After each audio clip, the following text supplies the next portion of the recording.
Russouma sur le plan militaire encore. Et on voit que changement de là sur le plan militaire quand même ça va. À New York ça va pas, mais là-bas quand même ça va. Donc maintenant, et pour revenir à cela, c'est pas que Malion a reçu défense tao, mais c'est que Malion Kodi, Francie, radio sur une télévision sur le datou, au territoire. Mais Francie, quel est le cas faut envoyer ko angana uluta datou. Ko uluta kan ama, il faut que uluta la main, ulubi kibara munun chari ni en bas, mais c'est bien pour nous, il faut pas qu'on ferme. Na on garde sur datou, on nous télévision sur, va faut non, liberté d'expression. Armade on anganga to armade on gaso hakilna taw fo, angato mo kasé ko radio choisi ou quoi télévision. Mais en même temps, ulubi ka do fanata datou ou fait. C'est pas cohérent. Nous fona kun sera ka kun. Rusu ka minke ula yeno. Radio minunu ya datou télévision ou ka minke ou ka population là. Parce que pourquoi français a datou? Mais ouais datou kuminkama. Français a datou kuminkama parce que en fait Rusu ka version flale yira. Par exemple, ça, français média au bibo, ou bien faut que Ukraine, que Ukrainiens ont l'État tient, que Russie le bec a fallu que Ukraine, que Russie chétané, que Russie main. Maintenant, les médias russes, les médias français, nous que Russie font demain, vous le faites pas d'accord. Ok, puisque autre, moi des interviews Ukraine, moi mon outil Russie fait, en fait peut-être côté tokelemana, moi mon fait pas il faut que Ukrainiens ont le bec à bombe flip, ou quoi moi chamanka, il faut au donc Ukrainiens y bombe flip, polonka. Kakla kaise kam bien trompé pour que dienga de guerre la 4e guerre mondiale oui américain encore non que ukrainien encore awdido awde fla kan bombe fli polonais au cas mais na kuma dondo donc c'est un peu ça c'est pour ça donc puisque les médias russes au côté flabel ira là donc maintenant donc finalement français ou yayi côté flan mi ka yela luka population là ni ou luka média otif ira européen là ah russe le ka là alors là au mandué donc ils ferment pour la population c'est ce qu'ils font. C'est ce qu'ils font. RTK pour l'emploi. C'est-à-dire que typologie corridor. Typologie corridor parce que bon, bien vrai que à le français aide publique bege média doyi. Mais résultat RT c'est-à-dire que média mindo a glana résultat système média d'état. Résultat système donne nous combattu. A glano de kama typiquement c'est ça sinon bisa ka finyana ala mfle ka minge fengere fla na fina ne rega RT red don est-ce que ngo asola to bu ko croiser de CV contre RT parce que to bu de to ka la gauche RT mais na to me o de fait na la a se faire ne fone ko to ka fa nga dimanche de misanu ni on a be information de là na to ka dota to bu ka fingo ka sitika ay waso mo chamo RT sit dore no ay RT sita Russian Today donc maintenant abi information comparée on a ka fingo mais parce que RT vous donne nous ni fait ni fana ni au boula ego seka ibno fonyena information falsifiée au kan ko bolo ni fembe même image là ka image ba le mec a fingo au kan ko bolo mais oui donne-moi un exemple quel est dire où de la information est falsifiée. Un seul exemple. Oui, information falsifiée. Par exemple, François ka élection nyakoro là.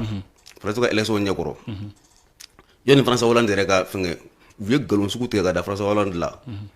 Ka mangoya. Bon heureusement comme a remission akambo bo. Akumba ka ko gorode. Nta fongo ulla ko goya François wi. Ga François Hollande ngo qualité présenté. Ga nunu ye qualité présenté. Voilà. Parce que il a dit le français oui. Qui va inverser la courbe du chômage. Voilà. Chômage, kabka bin, kalebna la korota. Qu'on a amassé d'ici date élection date quand il est présenté. Bon. Amassé. Bon, donc il s'est pas présenté. Donc RT n'a rien à voir avec ça. Bon, RT me follow mina dien kono. Oyodi. C'est-à-dire que il a point faible ou beau d'état quoi amplifier droit qui bi. Par exemple, même exemple de ça, RFI, pourquoi RFI a été fermé ici? Peut-être pour Moussaam qui attend, c'est vrai, mais c'est important. RFI bien que ça. Au bin na Mali kono. Ou bien malien doit interviewer malien minum des fois c'est même possible kubido reste là c'est possible ou bien malien doit faire kata faut vraiment puisque auflé c'est-à-dire autorité malienne minum bay sur la Mali sur la minum bay actuellement parce que morobe fli sur la minum ga jamana mara ani l'armée même morobe fli oma ne o defo ni bi sur la minum bi fana ni bu kele o kele mais armée angana armée kele donc anga armée bi ka barany mam ke terrain ka obita morota minum na témoignage qui est contre l'armée obo morota alors qu'ils savent que morobisa ka solo jamana kono minum fra bisa kata témoignage qui est pour l'armée fana soutenu mais utuluta obita morota moromi mina fo armée mai armée malienne na ninkena armée malienne ninke ay ninke obo dans l'état RFI bobo dans ninke donc du coup ou bien côté quel l'État Mali on fana somla Mali on d'accord puisque abo de ke en bela dine ba wala mais en baka fentege même nam se ka sur YouTube kan yoro wala kan le nombre de personnes Mali haka mba sur kan o mantia quoi autant si déranger ne rabu to tout sur mi to do to aussi mi bonaye OK koro men samina sida o konana men idalu sanction konana men ugo men mi femi 600 pour que coup d'état ka se o bal to kam e akna jime ola bon ugo ne afo mais amala je ubna a structurer to mi parce que ugo no go force la que pour que coup d'état o bali bon maintenant uni no aussi una à la barrage comme même ça ka to ka coup d'état contre parce que ne que coup d'état la bali funa faut force nga je na be processus de bala funa et puis force ko dron et puis na forati mo ko chamba bleu kunne ko mini u be sura su de wuli dron kata mo mina kana coup d'état non processus de do c'est que ko roy ulu erreur do yu soro kateme ulu kunga nga fere beke ka to anga sous-région ya ka bla la fiani finga kon na ipire aski tino di la fiani here kana an yirwali bo yirwali tsaka sabati ka soro kurita ni famo beke maintenant mi ko misan no ye erreur mun nga ubna se ko kodi maintenant processus wudo bisa ka fendo bla senga alo do bisa ka ke ka mo la donya démocratie finga la bo mi ka fola ali ni suma ni kalen fle ka ko ni ne udna wi seda wo jeunesse wule akla o gara ko di wado amado donc c'est là où jeunesse voulait donc lu kata lu fana ku dam so meke ku aklan di bo obey fenga do yi nu sera ku ru suku la chaya c'est que jeune ka to ku lu wele ku dado jamano marali maula ku ka do démocratie be singa surtout ko ni fenga no kuma démocratie ko so be pia lu ga a for recommandation na yu sin waroka donc parce que les sini mo ko baw yi jamano bu na taw le bolo sini donc de bolo o fana a processus fenga do nous travaillons au fond donné cinéma ça que dondo bon comme adama dem se ka charger sinon au demsenement na no la monati ulu na ta fanga soro bakato wakati neta da faranga blanga di karsama e bay wakil na minawla en tout cas processus de mais mo be ka jete ko mina soro ni force sera fluide là parce que ni wogo be fanga ke ko royi c'est dawo bere chika ba mais oui de fere couple sur la suite dans les OK kuramte fanfe c'est dawo ka mi sumi Abuja non c'est très simple c'est dawo ka someni c'est très simple ça mununte de c'est dawo mo ko de kumna sur la suite dans les labin sur la suite mununa na kana coup d'état bali jamana kono ko de ika jamana kono nu sur la suite kono sigi singa ngaba ni ika jamana kono na coup d'état ko sur la suite na don kana aw labo ina fo Sénégal tara ya jamais kama tourna contre coup d'état quoi Sénégal tara ya jamais kama kata fa ina karsa bon Sénégal sur la suite tara bon ya jamais dégage d'ici donc aller à avion tara fa voilà c'est comme ça donc maintenant on peut faire des cas mais autre solution est autre na c'est OK femme bisra coup d'état bali jamana kono autre sur la suite bana namba bon nyona no al san ni a essayé de mo rodjo quoi sur la suite la malake ils vont voir mais ça dire il y a un coup à Kabourdi pourquoi parce que lorsque la population bi fanga fait population moro chao kilingile muso kilingile mka sur la série donc aka sur la suite bana les population civile et bana djawla ni sur la suite djawla donc outna seka fanke quoi la solution est mieux c'est la bonne gouvernance jamana mara chukuma odrando mais Alassane Dramane Ouattara mandat sabana neketan allez rei choisir les pour na fanga na ou bien mais pourtant Abicédé Onyema là il est là baka vesti concon gagné non tranquille il y a pas de problème tout se passe bien la vie est belle c'est ça et le président togolais c'est la même chose c'est une dynastie hein, au fana kumbe depuis Manuel au Tchad c'est une dynastie hein, le papa était là papa fana tara de moré fana nana mais c'est Modron les fait un clan l'autre là comment il s'appelle le petit moustachu là le président nigérien là Mohamed Bazoum une passe millimétrée passer des cras discan tac un coup on lui a fait la passe. Aujourd'hui, Alek Frankara président, mais il n'est pas venu dignement, honorablement. C'est là où le président Chaman Nana Tendi, ou Chaman Nana Njorolate, coup d'état qu'elle a au dédo. Coup d'état qu'elle a au Mana Foko, au Mana Fangado Siko, Fangado coup d'état qu'elle a. Attends, il est dégagé comme il faut. C'est-à-dire aujourd'hui, fait un clé, c'est un diamant pour protéger. Oui, bonne gouvernance idée. C'est-à-dire, on n'a qu'à être très, très regardant sur l'argent public. Il faut qu'on soit regardant. On a hakli tout là. Quand faut que dorme kilong les magas trésor public konana. Malion tadido, Djamaradon tadido. Amanga tient fou là. Il faut bien gérer le pays. Ni Djamana gérer quand coup d'état n'akawa. Non, Donc, au cas, au fin, par rapport, ça c'est le point 1. Donc, au cas, forcé, nous, on est prêt. Deuxièmement, il y a un second problème. Et problème second, c'est d'ailleurs Morocco, d'ici le 1er janvier 2023, qu'on ni ama sorasu, ivoirien sorasu ou bla, qu'on a sanction en kama. Nous, quand on connaît, c'est d'ailleurs comme ça que sanction font fin, il y a bêta, parce que sanction bête faille embargo. Bon, maintenant, le Mali n'a pas besoin de l'autre sanction. Mais aujourd'hui, il faut que Anga tienne le les 46 soldats, les Ivoiriens, l'État ivoirien, ils n'ont pas raison. Ou Jotine affaire là. Ou Baro Fanakou Jotara. Dien Fanabaro Kou Jotara. Mais c'est que Alassane Draman Ouattara, on est français, Bolo Bolo, Européen Bako, ONU, Nations Unies Bouko. Yaï. Mais tiens, bien Mali de quel côté là. C'est très simple parce que Nations Unies, municipal Moro, il y a fort papier quand clairement que les militaires nous, que c'est pas des militaires nous na barak ni municipal. Donc en tout donc. Pourtant Alassane Dramane Ouattara n'a Moro il y a fort que c'est des militaires ivoiriens qui doivent venir na barak ni municipal Moro. Donc ça veut dire que l'État ivoirien a menti oui galonté. Et municipal il y a qu'à galonté. Mais paradoxalement, pendant que le municipal va galonté, au même moment, le municipal n'y a pas de secrétaire général des Nations Unies, Antonio Guterres,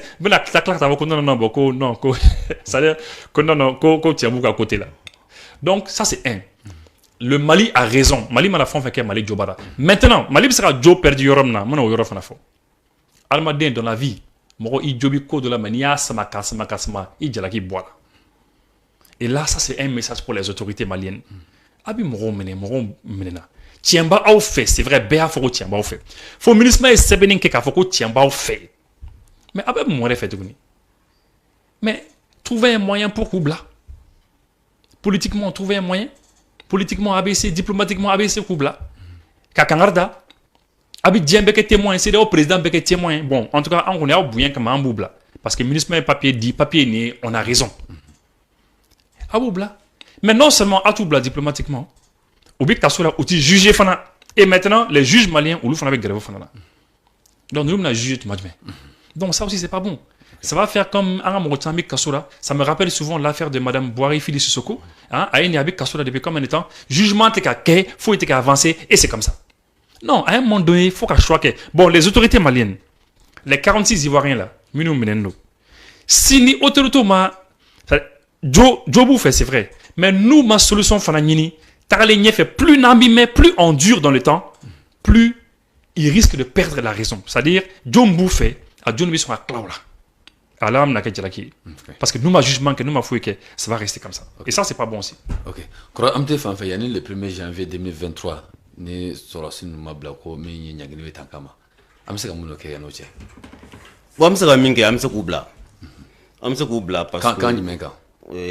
Kubla parce que mro kuma nan fait mro yan deli dernière kumbulu kabi kuma ja et puis anga jamana yi mo kuma ambe bokan disigu sa ambe gleke baw dunka mro keta ka fula donc kuna ko anya mro keta bonay anya sungata keta bonay an fura de maka damne sungata wala kana bla fo mro keta wala kana bla fo on nabi ambe fo de ko adama de ko ali ala be deli ko be so ko adama de ko ni dele ka so ambo de fo nyoni et puis kuma siga fo awde ure fo anga kuma ko nala ali mo jogo ni mo yi deli ibi munyu ka abe fo ko ede be se bela e mo min bi munyu ki da mo ko ke ede be se bela mais mo ba fo ko te munyu ça veut dire mo sika fo ti ton fait ça veut dire ni ma kuna ja ibe ke afo ça veut dire bébé akeli la moko nyebe dula kwa nemo dongel moko nyega dula ikato moko nyega molema moko bayre moko bayi moko mbe koto moko tala moko ba donc karsa nyana e citoyen kan nte bike dumi aduni kama jebe kumba do feno sebi awni anya tuyi parce que anyera nyema ko ni ko ubise ka bla justice ka bolo ka moko be juger ku kiri ku do ka so la be ba do ko dien ko moko ku tse ko bali mais wakati nan kunu bla abe don tiena ni sebe malien ni yo toyi adama dani balma ka bakan fe donc ni mi ko min diebe de deli donc alisa amatien amese ko bla ka sababu ko yi diebe côté parce que déjà au numéro ko deli ke bo sanno alisa dawo mo ma dɔwɛrɛ fɔ ko k'u bila mais a ti komi bon mɔgɔw bɛ ka fɔ ultimatum mais a ɲininiw fɛ de k'u bila bien vrai que sanction ko kuma bɛ ka fɔ kɔfɛ mais hali n'a ta bɛn nin bɛɛ bɛ komi deli de halisa hali a ka dan ko mɔgɔ de bilala ka kuma n'an ye wali sisan nin cikan mɔgɔ de bɛ ci tuguni ka n'a lase o sinon bien vrai que an ka jamana fɛnw b'a dɔn ka kuma min fɔra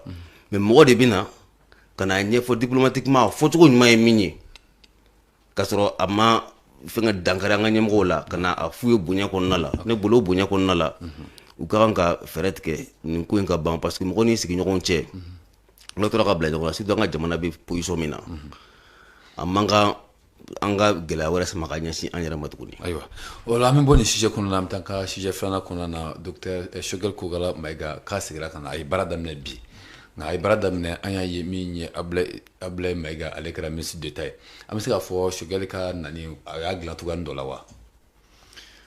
Bon, n kɔni t'a dɔn n'u y'a dilan cogo dɔ la mais Choguel ka nali la fɛn kelen kɔni kɛra o ma diya ne yɛrɛ ye o ye le fait que Choguel taara foli la fo siɲɛ 2 jamana ɲɛmaaw fɛ k'a nana foli la a nana foli la bon foli ni a kɛra mɔgɔw ɲɛna ko Choguel bi ka delili de kɛ pour que a ka segin ka na o de kɛra mɔgɔw kɔni ɲɛna parce que siɲɛ fɔlɔ a kɛnɛyani a taara président fɛ yen so c'est ce que les gens ont dit an y'o de mɛn k'a taara président fɛ yen so ka taa fo bah après ça quelque temps après bien qu'à contrat président fait k'a fɔ ko bon c'est bon il est en forme bon a m'a ka poste occupé après a nana tourner ka taa président fo Kuluba hein, je crois que c'est fait à Kuluba c'est ce qu'on a dit et après ça a taara CNT ɲɛma fana fo bon mɔgɔw fana ko mais ça c'est quoi ça ni mun foli toujours folie donc a kɛra mɔgɔw ɲɛna ko premier ministre yɛrɛ tellement il est pressé de reprendre fonction et donc peut-être que jamana ɲɛmaaw tɛ fɛ ka na n'a ye de o de kama a bɛ taa yɛrɛ ka foli kɛ pour dire bon je suis là quand même quoi donc o yɔrɔnin ma diya ne ye moi j'aurais aimé que a kun ka to a ka coin na et puis u ka nana ye quoi parce que c'est ce qui est normal a ka décret kun ma abrogé décret kun ma bɔ a ma u ka nana ye tranquillement mais o yɔrɔnin kɔni ça c'est une fausse note o yɔrɔnin kɔni ma diya ne ye bon maintenant il est venu très bien ne kɔni b'a souhaiter je lui souhaite une bonne chance comme à tous les Maliens n bɛ hɛrɛ fɛ pour tous les Maliens moi je souhaite que ça se passe bien pour lui, à la mission. Et puis l'autre, bon, je sais que Choguel aussi, lorsqu'il a gagné une ali, baguette magique tabou, quoi, qu'a fait Dynamo de Douabna, c'est qu'elle a fait mal, qu'on a pas bébé, non? Politicien, on a ou homme politique, on a ou l'aller, homme politique, li. Toi, comme mingara, disons, avec mingue tola, toi, fanablo, quel est fanakala, tchao, avec mingue tchola, tchao, quel est fanakala, parce que ils sont tous dans l'arène politique, ou bien politiciens, li. Donc les politiciens, il n'y aura pas de pitié, ils vont pas le laisser tranquille. Voilà, donc au Gelao Konbei. Et maintenant, le docteur Maïga, Abdoulaye Maïga, avec la ministre d'État. Ministre d'État, c'est comme si lui, c'était un super ministre. Avec la super ministre d'État, donc président Dana Bilibili de Baka. Donc, c'est un peu comme un vice-premier ministre. C'est comme premier ministre dans Blado. Et puis, ils ont bien précisé que, bon, prochainement, on ne le souhaite pas, hein, ni premier ministre, ça ne va pas très bien. Hop, M. Maïga va remplacer. Donc, un ministre d'État, il faut le dire que c'est quelqu'un qui peut pas les barres, ministre ministre ordinaire, pas les barres. Généralement, au bas des Moromounouma, il y a par exemple, par exemple, président de Fangasoro, mais Fangasoro, les partis politiques d'Oni, partis politiques d'Odi. Les partis politiques n'y poids qu'à bon tellement que nous, au Moro, nous, le gouvernement, au bout que ministre d'État, parce que lui, il dit bordé.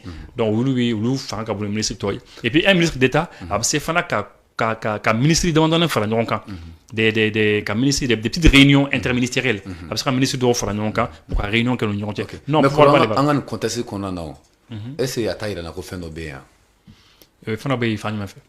n'a fɔ sisan Choguel sigira ka na an y'a ye a bɛ na a tɛ na a bɛ na a tɛ na an b'o baara de fɛ la an t'o la yanni u ka na dɔrɔn u ka Abdoulaye de segin ka taa min ka k'a ka ministre de l'administration territoriale ye Choguel ka k'a ka premier ministre plein pouvoir ye bon hali ni plein pouvoir a k'a ka premier ministre ye en tant que tel mais o y'a négocier cogoya dɔ la ka min ye Abdoulaye. Bon c'est ce que je dis quoi o de bɛ se ka kɛ mɔgɔw ɲɛna parce que le fait que Choguel nana foli kɛ fo siɲɛ 2 a kɛra mɔgɔw ɲɛkɔrɔ ko fɛn dɔ bɛ yen.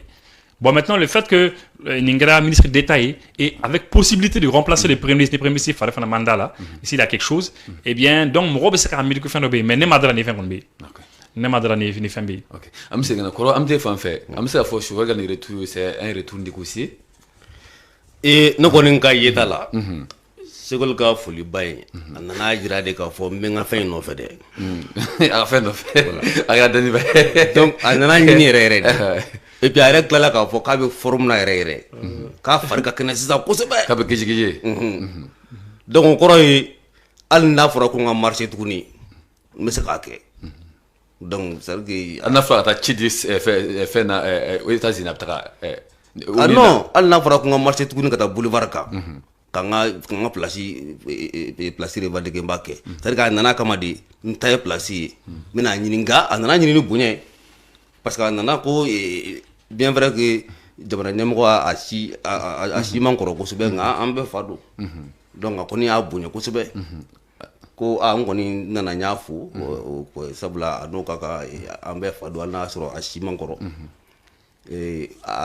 ko kile de manama et puis alera de ka fo mo ko kile de manama wa akanga siga barala ka fenga donc be mu depuis yoni jamana nyama ko kuma alera yi avancita parce que ada ko to wenda ka adresser population na wa be kuna fon di folo we mu ka bebla beta antumwe ka fo a place ya akadai abena donc ko ay malien be dado kuma la ka ba politique mo ko do donc politique mo ko do ka a te fo ka kun fe donc ni démarche nous bekuni abi komi balontana mbe fenga réchauffement na bande tushika dien be nya bala camera wasigile mbaka be wado ko ni ngoni ni problème ka doni donc il sera faut que mako doni ngoto kono donc c'est pareil donc en tout cas fenga da ko nana bara ko mbanye bara banye parce que politique mako to fana maintenant yana c'est vraiment akome place no fait place ndira mais ça dit to kunya na wa dit to kunya na ma bon a dit ko mo tsira ka manye parce que déjà munu ye a place d'amatuguni le bon ou dako ko le ko repos forcé parce que de farangina officiellement ku a blare pour forcer là donc do a blare pour forcer là ni arena na ko bana ayira malen bela cliff là na so ni telo ni fon be ayira ka fo ko tinyere la be forum na sisa donc olu muna blare pour forcer là on ne va se ngabla ka barala donc peut-être que e ga kuma bi woro min ka abla Idrissa no abla Idrissa abla colonel abla mega clé mise détail et c'est amsa fera dit ko nyana ma wa bon a dit ko nyana a dit ko manye mais ak la fenga ibo adasiro ma c'est que ministre d'état ko no yi protocole sera fait yi ale joro gria ko sobe ngap se ka ke fana komi afana mena ni poste ngadi de donc maintenant na manye ka be boyi fenga protocole sera fait dans fara do kay afana ni ministre to tien c'est-à-dire lebi comme super ministre de sisa OK et puis fana ka ira ka fo ni interim ko be ndron ale be blay donc no kara usit na frustré mais ola chat o te charger wara eta kan o be ale kan nomination fin ni posi ka fraga c'est o te charger wara eta kan bon o be dépend parce que après ça fana jamana nyama ko ba jate mine bara be se ka nyeni to ni la parce que ne ay bara charger ta la wa ni mo ko ma frustré parce que amiro mais c'est ça wiro ba do mi ma nya kana gelaw be ngana parce que ni élection la bo menacé musa est-ce baro bara ma damne fulo ni kala tap mo damne na sisa non fanga avec na fo kanga iganga santuru fra transition tellement que bara bi gelea donc maintenant ko roy wuro nu ngonche fere be se ka to bara bi no ko bulu bara bi no ko ati parce que ijaba la fanga kuma man ko de parce que ni be fanga kono fenchama bala surtout ni poste su ko do be ni blala kono ka i bola tero ni kele a kuma fo mandi mais ni avantage do keri yene parce que al titri ka di malien de titri ka di malien donc al ni titri do dirima ka fo vraiment karsa i yanga bu sa ko sebe o bebe a to ka mo fin bon surtout fana ministre ni galabu ko kana quoi galabu ko kana ko sebe et puis ni kuma ka fana ma ko jaw mo ko wi ka teme fanga anana min wala ka donc al ta met ko de ka ala ka nya ka duma ami kro am te fan fait ne ni ka to ka yetmo wa ya ka fo ase am se kan sigini sa yelama am se kan sigini de man ma bon là c'est bon comme tout mais remaniement quand nasra que c'est bien parce que c'est énergie courant du gouvernement ben on t'a l'on que pas ma kon quand mais après mais ka ni ministre d'état ko est-ce que ka mi terrain préparé parce que amado shugal na ne politique mo na wuli ku jo est-ce que ko terrain préparé après ne politique mo ko to contact là ça mi faire ça sur là bon ça je sais pas je sais pas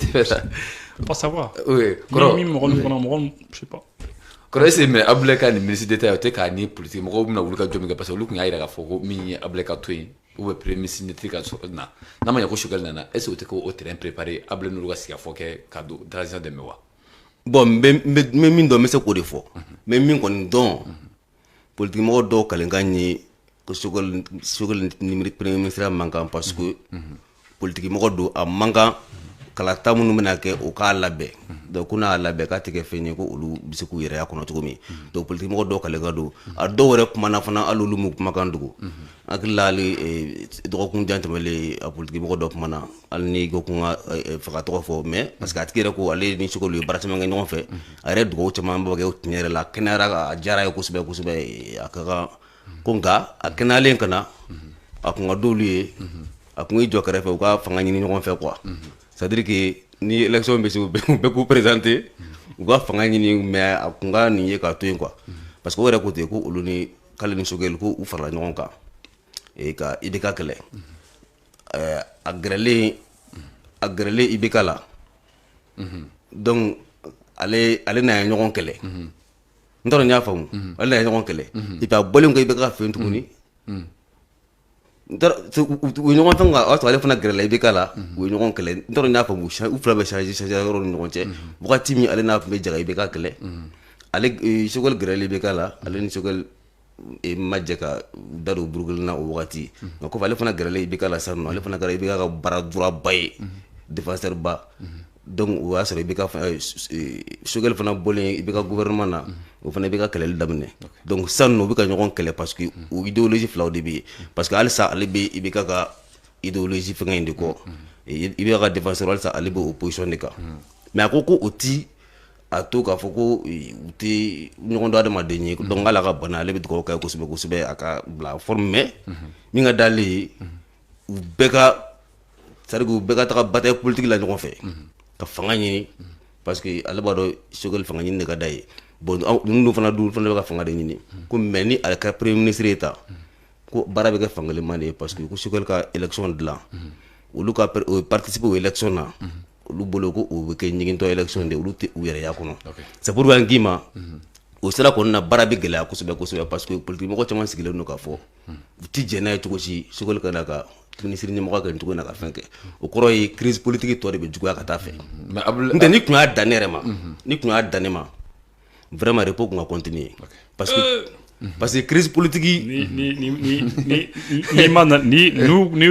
kuma nana Sogɛl u tun bɛ kɛlɛ sɔrɔ dɛ c'est à dire que ne ko ni kun y'a dan ne ma parce que crise politique dɔ de bɛ ka profiler et puis a tigiw ma ala dogo mais est-ce que a bɛ tigɛ dilan kama a bɛ tigɛ dilan kama Issa Sanaga ça ne bɛ fɛ ka fɛn dɔ de fɔ autorités ye quoi ni Maliens ye il y a une chose qui est très importante tu sais n'i nana fanga na kura ye c'est comme si en fait tu es tout blanc c'est comme un bébé qui vient de naître tout de suite jurumo foyi t'a la y a rien tu es tout propre mais plus i bɛ mɛn fanga na plus gɛlɛyaw bɛ na gɛlɛyaw bɛ na i b'i to la ni m'i kɔlɔsi don dɔ bɛ na kɛ i nege tɛna kɛ population na tuguni o de kɛra IBK la o IBK na ni 77% des Maliens an y'a ta et il était là tout blanc problème foyi tun tɛ yen mais au fur et à mesure on commençait à taa 1 mois 2 mois 6 mois 1 an 2 ans 3 ans 4 ans l'usure du pouvoir donc finalement ko nana ci a bolo totalement fo ka yɛrɛ tunu pewu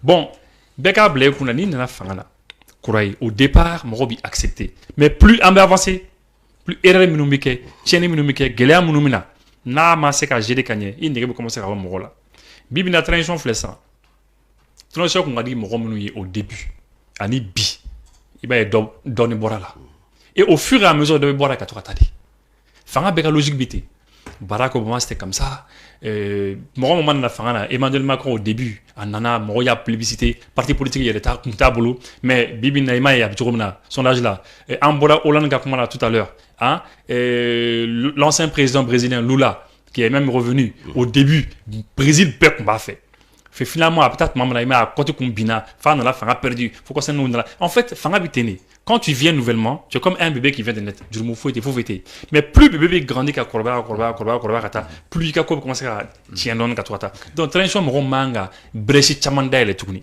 u man ka kɛlɛ caman gérer tuguni quoi u ka kan ka essayer ka plus on dure dans le temps parce que mɔgɔ caman de b'u yɛrɛ ka fanga nin kɔnɔna na minnu t'a kɛ ka ɲɛ o tɛ tiɲɛ ye et puis mɔgɔ caman b'a dɔn maliyɛn caman b'a dɔn maliyɛn caman de bi transition fanga kɔnɔna na donc l'administration malienne minnu ka jamana ni gérer au moment de la transition là olu m'a changé dɛ On m'a changé, hein. Sous ATT, sous IBK et sous tous les régimes, ou minke, ou beau, quel est sous ce même régime. Et moi, c'est pour ça que moi, je me dis, il faut transition, mais comme parce que, Jamana Nyama a changé là. Ani, Jamana 2000 changing ke, Jamana position dollar, couteau position dollar. Ou m'a changé ou bé toujours. Donc, c'est la raison pour laquelle, ni Wati c'est là, ni Ko c'est là, niveau de là, il faut essayer qu'elle est chaman d'abla. Il faut essayer de diminuer un petit peu. Nous, comment on a les PME, Chogali, nous, comment on a eu, mon chaman est beaucoup bi, ou le fera qu'on a beaucoup. Yaye, tu sais que chaque épreuve, abi transition du jour, fanga belle éviter. Bamanangangoni, ama est fin lorsque lorsque on a les avant-projets de la constitution. Bamanango comment fera quoi Bamanangan d'akono. Maintenant que qu'on a gagné comme la code de nous jamana n'y allait faire. Que c'est pas possible. Comment ça amage manga. Un droit comme ça va que dombe manka. Donc c'est comme ça qu'au fur et à mesure un régime populaire commence à devenir impopulaire. Donc il faut faire doucement. Ou le comment on a les choguelés ça. OK. Et kro même ta il faut faire ninga te ngopro ya hamboni kona tanga temna bala. Yalla mi choguel na to mi fleni. Ese uti faga mi wuli ga joke ka mi Emmanuel Labin ka botko nyuwanyina lawa. Ka botko nyuwanyini choguel la. Bolo bolo ko nga botko nyuwanyina la parce que tant que là on ne congrès choguel personnellement ne peut me reposer. Pourquoi? Parce que même fi na Mali furadama quand dans 2012 la phobie il n'y avait que les gars fait un banque à crise politique de ne analyse manque ni 2012 ne ben que ne faut Mali problème crise politique de mais en fleur dominant bi 2022 on en doit 2023 là avec un couvert que na choko dollar top na juga ka ta fait pourquoi? Parce que bibina best que le no ka fa une transition bana mena fangata anya ka yanga temo 2010-2011 on a eu Mali politique mo bec l'engrais ko non fondé de ka fangata mais kurita kara wakati mi nga se fait photo ko kurita kara ka nyena parce que sur la suite kurita ge sinon politique mo de me kurita ge parce que wakati a sur fin mais atete ko a pays foshi ta kele ki yirema ba ali ministre nyama flene par exemple conseil na mo chawa bala ko ministre do may uluka nga boy uluka nga fege ba ni rimani mama ke bone ba do ni ana obligé ka to do la bon Mali dum frodama ni mo do be gouvernement ko ni to la ni o boy ndoro kale jugu e bien o ban dille la de ala le su ko le o ngona ka katime ni min do na gouvernement ko no bora ndoro o bina o be fanga kale donc ko roy mo woro bina ni min bora doro be fara fanga kale bakaw ka bo politique mo dum fana kale ngay minni bo nu tala no stra fana mo tina se ka jalaki di uma parce que ce que le politique mo de puis are ayira fana amadugo ko les forces du changement ko lu ka fara no ka fanga na taw ko ka fanga ta bon ni ministre nyama ko o bois daka ba c'est comme provocation de donc au fin ce politique mo to u ba kala sama ka sa dana ne ko ni en tout cas 2023 be damne wakati mi une crise politique là, ça veut dire de façon très exacerbée. Il n'y a pas la technique. Ok. Koro yani anga temo laban kona na minyi anka flabo do ya ila ka foko tiki ka tagabulo famu minyi ivari sur la libération na était c'était il faut le couiller. Non mais beni haklanta de c'est-à-dire beba ka analyse de keo. Femme mene bulu binga analyse keno de. Moi, je ne suis pas né dans un plateau comme pour plaire à quelqu'un, pour un cours à diamant. Moi, je suis là pour satisfaire, pas pour plaire. C'est-à-dire, il y a analyser de quel. Bibi, dans la situation les militaires ivoiriens, le Mali a raison. C'est clair. Maintenant, Bemembe et Bédien, non, pour qu'il y ait un du talassona en Djobara. Mais moi, il y a de la menia, ça m'a causé de la qui fait boire. C'est clair. Ça, c'est clair. Ni Djembe et Deli. Allez, Djamana, nous combinons Mali Deli, nous, il faut rien simbina, nous, Djamana, Kilimi, pratiquement. Anga jamana ni minu kunga di ubina kana ndeli va vient nous faire gagner fambe mo tama da dola andika so mo shibulu non seulement andika so mo shibulu mais utika kirifana mais Issa Sankara attends mais les gens ils veulent quoi? Des gens sont venus sur notre territoire, c'est des mercenaires, ils sont pas sérieux, on doit les juger. On les juge pas, ils sont en prison au type la fana diplomatiquement politiquement et ils sont comme ça ala kan kishi na do ça raté nous 1 2 3 4 personnes. Tu sais, il ne faut pas s'attirer des problèmes. Parce que moi, Bibi Fangana, si l'unité Fangana tourné, mais ils vont oublier faire que le dossier monté que vous blarata ces pays-là. Au moins que Bagbo ne m'aurait pas là. Donc c'est pour ça qu'il faut trouver une issue. Il faut faire un jugement. Il faut juger. Ou bien, maintenant, ni Morom Koko, ça leur plaît pas. Bah, on n'est pas là pour leur faire plaisir. Hein. Okay. On est là pour dire ce qu'on pense. Ok. Koro, ameta anga sigun lama konnana no yi anka marabolo folo la no yi kai mara konnana mi jamana bolo nyama no yi premier ministre ani fota se ministre chamama okume kai mara konnana krebe guna mi nye ko baraji do daila ay mi ali ankre fa jamana chama ko menno bisaka do nyefana ko kawa o ya fatu ko mi nye guina donc kai abe kai fait parce que ne kai che abtaka kilo binan nduru nyona 45 km nyona donc ko baraji ko na inauguration kara ak la sibri donne kundu ministre nyama mi 80 km 80 ministre nyama mi be nona blala le désormais ministre d'état donc ale ko na tara ni Mauritanie uluka ministre nyama ni lagni ministre nyama parce que comme baraji be baji minga fleuve Sénégal parce que anolu be jeli mala OMVS cadre kono parce que OMVS yere u ka barabolo do koni kera sababu baraji nga fenga parce que baraji chama be fenga ne me donc ni fana doy donc akoni a fenga kurumo kara parce que koni me ka sababu ka kurango ni ka dofara kurango fanga ka jesse fambe voilà parce que manantali tani bal na ma jense fanchama ça parce que fenga koni 607 mégawatts gigawatts donc mais mégawatt la ta 140 mégawatts là donc abise ko fara aka o koro yi manantali me min dia be chama fara uka foka ke sababu ka do blagata lagne ka do blagata Mauritanie fana donc akoni fengaro ye bo amusaka re belajeli nya fara no abita jo fo milliard ke flani milliard biseke nani mais sino chama bola ngani daga faso dobo mais anga chake da minye sene me kurangoni fema uka barakon nala parce que la ko bota bita fo milliard afo milliard bisban donna donc en rek chamangé okay donc akla akula mabay nya ko nim bis kesba bi ka kurango ka don ko ya surtout kuran manantali baraji me kuran men diabe dofra o ka ditaka ka no ga do fendola aywa koro ibu ame watme sa baraji ndele liya ke sababu na fo koro ka kinna me kisi kurango gela ma wa musa muna mi fo ina tna diede mais tiens le Guina inauguré là, mais il n'y a rien d'abord. Hein. Faut être follow. Tout l'État. Faut y marquer follow. Guina Bay, à 80 km de Caille, sud-est. Feloufana Bay. Feloufana Barrage Fana Bay. Malantali Bay. Au Fana Bay, Caille zone, en Bella, il y a Malantali. Albatros Bay. Albatros Fana AUM, mais c'est pas l'AUM des élèves là. En école de voilà, AUM, c'est Albatros Energy Mali. Albatros Energy Mali. Donc c'est une centrale thermique de l'eau de 90 MW. Vous connaissez qu'il y a consoir, il y a là maintenant là, c'était 90 MW. Il va le gagner mais quand même ou bien ça dit un barrage bec quand même mais fin que les bétans qu'on marque à couranter c'est un ma à fouetter c'est un ma il y a rien on va rien sentir et courant la continuer à traiter. Tant que au problème il y a là-bas. Oui. Voilà. C'est le transport. Courant BI, courant bi produit, avait généré, Baraji va générer 140 MW avec clan Djamala, ça va nous entier.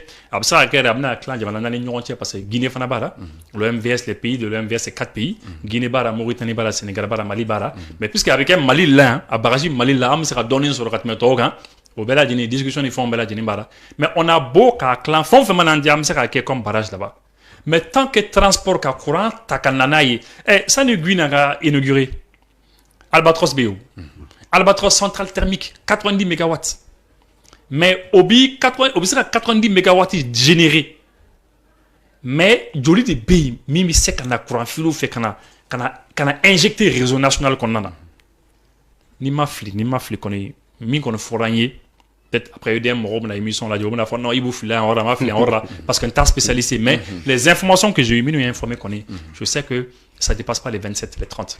C'est moins de 30 MW, même si c'est qu'à bord, Caille, Albatros, là, qui a injecté le réseau. Parce que le courant est fait, courant, c'est là-bas, c'est comme groupe électrogène.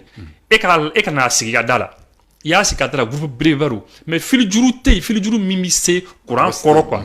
Quand courant, t'as qu'à bord, groupe là, quand on est, quand on a courant, et on a bella djenima. Non, fil du mais c'est qu'à tani mi. Et après, c'est qu'à tani groupe 2, 3, 4, 5%. Alors que à 80%, 90%, t'obéis. Tout ça, c'est des pertes. Mais heureusement, la bonne nouvelle est que EDM y a baradamne. Et je crois que Nimafli, c'est pour 18 mois. Quand l'autre année, peut-être d'or et boire là, peut-être maintenant.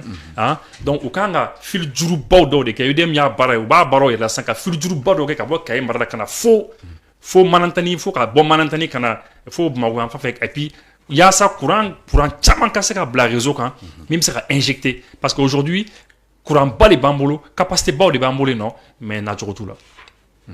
Beaucoup on va barre là, donc on a mais qui doit faire 18 mois là-dessus, mais ils sont là-dessus, voilà. Bon, et puis voilà, et bon, maintenant EDM fana il faut le dire, au passage, EDM mimi fana don et fana tadila. C'est un peu plus de 200 milliards par année. 200 milliards par année. Même de gasoil là. Même de gasoil ils font là. Donc ça veut dire que EDM a bon là a gagné. C'est ça la vérité. Donc, pour on a toujours qu'à continuer à faire moroda jusqu'à ce que déjà on a ces canaux nous on peut même faut qu'à nani fil du nous nous qu'à fin assuré. Il y a ça c'est un déjà. Et puis deuxièmement, c'est bien que Mali a essayé qu'à tout à bon doni thermique là quoi, centrale thermique qu'on a, tadi qu'on a, qu'à barragou multiplier. Ni barragou c'est qu'à tout à multiplier, là c'est moins cher parce que le courant produit hydroélectriquement, c'est-à-dire Djibinani Kourami, c'est très moins cher par rapport au thermique d'Aragelen Kouchou. Parce qu'au dépend, gasoil n'y font prix, il y a des font là. Alors que Ami Kourami, à Côte d'Ivoire fait, c'est très bien, c'est très très bas, à un bon prix et des choses comme ça. Okay. Donc, on a basé au camp, Côte d'Ivoire n'y font camp. Mais le transport, il faut pouvoir assurer cela. Tant que ce n'est pas fait, Kourami a continué à t'attaquer. Donc, Malion Bella Djeni Guinaï, Malion Bella Contana, ah non, c'est bon, Kourami on va être à l'aise, Kourami Erema vous avez, Kourami Djensen Fambia. C'est pas ça. C'est pas ça. Ne connaît information sur Mimini Bolo, c'est ce que moi j'ai. Okay. Maintenant, si c'est pas ça, EDM Morobe sera beaucoup faut qu'on fasse. Kourami te fanfait, mais il y a là-bas un mot qui nous l'a sera. Et c'est à mes yorum na gobi, malet sera ça ou que mi est cadeau, mi système solaire là, ça mi Kourami sera Malion Ren na fatuga menawa. Au système solaire au fana cadeau bala. Cadeau bala au fana na ko a fait au milieu parce qu'il fana ka bena ni mo fana et puis aller à kukacha, bon technologie ko fana do.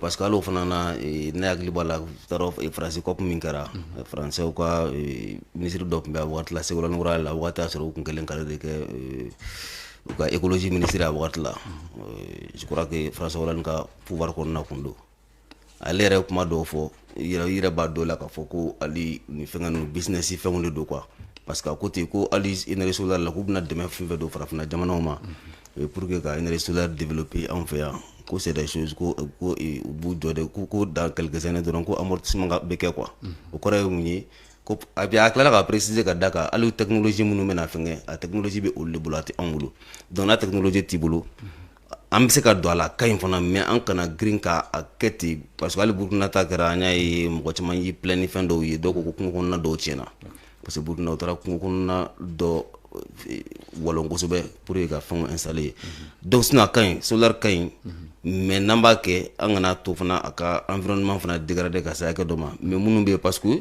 fin do avec contraire de pour do il va faut que ba pour que environnement protéger mais en réalité do bita environnement tien donc ni mim beke ka sura amana ni tienli akoni na faka bo parce que à la longue am se ka fore dien la mam na taka ale de ma ko sobe aywa koro amephobie wakati ko ni bana koro dakula kile solaire kan. Oui, bon, le solaire, Gela mi solaire là, c'est parce que solaire, c'est espace là. Ça prend beaucoup d'espace. Les frères solaire utilisé, il faut beaucoup d'espace parce que panneau bien sur plusieurs milliers d'hectares. Après, il faut les batteries qu'on appelle des accumulateurs. Il faut installer avec des régulateurs solaires, avec des convertisseurs aussi parce que courant B, solaire B, courant D, c'est de courant continu. On va voir courant continu. Il faut qu'à bas il courant alternatif. Donc, ça veut dire que baraba des solaires. C'est beaucoup coûteux, il faut de l'espace, il faut sécuriser. En tout cas, c'est bien, parce que les en fait. En tout cas, au lagé, solaire, barrage hydroélectrique. Au fin flac, c'est bon. Ok, mais il faut que vous ayez mis dans ce qui est bon, ça fait qu'on a fait une fois que vous avez mis dans la plateforme, ça fait qu'on a fait une fois que vous avez mis dans la plateforme.